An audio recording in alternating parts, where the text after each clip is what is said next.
سید الاعمال ثلاثہ، دنیا میں جتنے بھی نیک کام ہیں ان سب نیک کاموں کے جو سردار کام ہیں، جو سب سے عظیم ہیں، وہ تین ہیں۔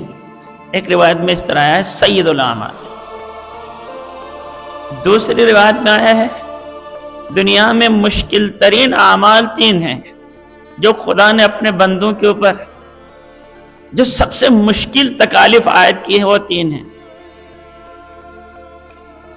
اور چھٹے امام سے کسی نے پوچھا تو امام نے جواب بھی نہیں دیا، صرف اس لیے کہ امام فرما رہے میں اگر جواب دے دوں اس سوال کا، میں ڈر رہا ہوں کہ آپ عمل نہیں کریں گے اور خسارہ اٹھائیں گے۔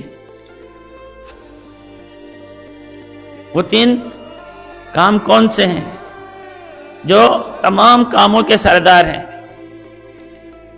وہ تین مشکل ترین تکالیف کون سی ہیں؟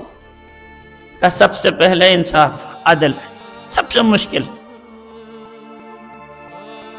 سب سے مشکل عمل انسان کی زندگی میں جو پیش آتی ہے وہ عدل ہے، انصاف ہے۔ انصاف یعنی بارہا آپ کی خدمت میں عرض کر چکا ہوں، یہ حدیث یاد رکھیں۔ آپ کسی کو کوئی حدیث سنانا ہو تو آپ اسی حدیث کو سنائیں، کہیں کہ اعمال میں سے مشکل ترین عمل تین ہیں، اعمال کے سردار اگر کسی عمل کو دیکھنا چاہتے ہیں تو تین ہیں۔ سب سے پہلے انصاف، عدل۔ انصاف اور عدل کس سے کہتے ہیں؟ امام نے فرمایا انصاف اور عدل جو انسان اپنے لیے جو پسند کرے وہ دوسروں کے لیے بھی وہی پسند کرے، جو اپنے لیے ناپسند کرے وہ دوسروں کے لیے بھی ناپسند کرے، یہ عدل ہے۔ اب ایسا انسان آپ کو ملے گا جس کے پاس معیار خود ہو کہ مجھے جو چیز پسند آئے میں دوسروں کے لیے پسند کروں، اور جو مجھے ناپسند ہو میں دوسروں کے لیے بھی ناپسند کروں۔ ایسا انسان آپ کو اس دنیا میں کوئی ملے گا؟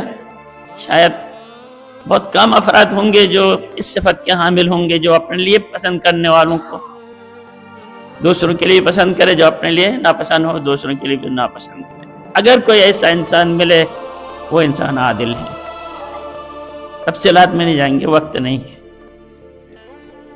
دوسرا عمل جو سب سے مشکل ہے وہ عمل ہے کہ اپنے مسلمان مومن بھائیوں کے ساتھ مواسات کرنا، یعنی جو آپ کے پاس ہے اسی میں اپنے مومن بھائیوں کو بھی شریک کرنا۔ مواخات، مساوات، جس طرح آپ سب جانتے ہیں مدینے کے انصار نے مکے سے آئے ہوئے مہاجر مسلمان بھائیوں کے ساتھ جو سلوک کیا، وہ سلوک اگر وہ نہ کرتے تو شاید اسلام اتنی تیزی سے نہ پھیلتی۔ جس کے دو گھر تھے، ایک گھر اپنے لیے رکھا، دوسرا گھر اپنے مہاجر بھائیوں کو عنایت کیا۔ جس کی دو غلام تھے، ایک غلام اپنے لیے رکھا، دوسرا غلام مہاجر بھائی کو دیا۔ ہم میں سے بہت سارے ایسے ہیں، اتنی ہمارے پاس مال ہے، دولت ہے، تنخواہ ہے، اگر اسی ایک تنخواہ جو ہمیں دی جا رہی ہے اسی ایک تنخواہ سے ہم 10 گھر پال سکتے ہیں۔ 10 گھر،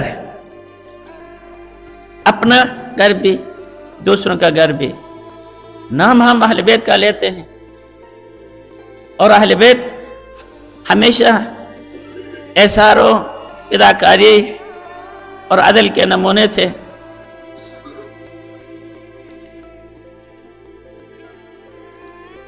وَيُؤْثِرُونَ عَلَىٰ أَنفُسِهِمْ وَلَوْ كَانَ بِهِمْ خَصَاصَةٌ،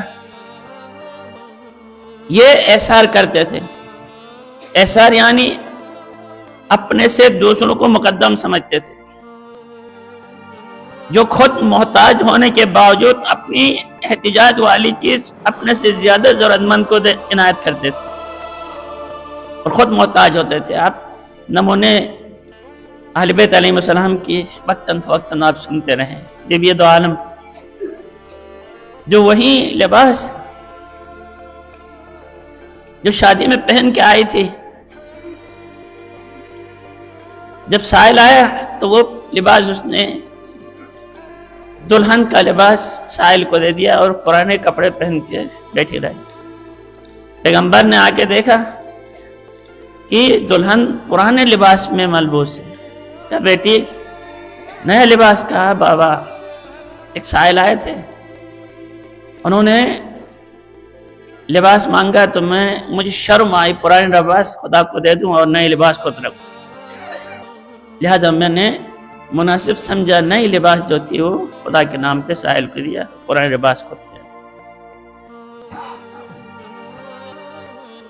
بہت مشکل ہے، کہنا بہت آسان ہے، کرنا بہت مشکل ہے، بہت مشکل۔ اسی لیے سید الاعمال، ان اعمال کو اعمالوں کا سردار کرا دیا گیا ہے کہ دوسروں کے ساتھ مواخات کرنا، مساوات کرنا، دوسروں کو ترجیح دینا اپنے اوپر، اپنے بچوں کے اوپر، اور خصوصاً اس موقع پہ جب غربت، فقر، تنگ دستی اور جما دینے والی سردیاں موجود ہوں اور ہمارے گھر میں انواع و اقسام کی آسائش ہوں، غریب فقراء مساکین ایتام کے پاس کچھ نہ ہو، بہت سخت ہے۔ تیسرا مشکل عمل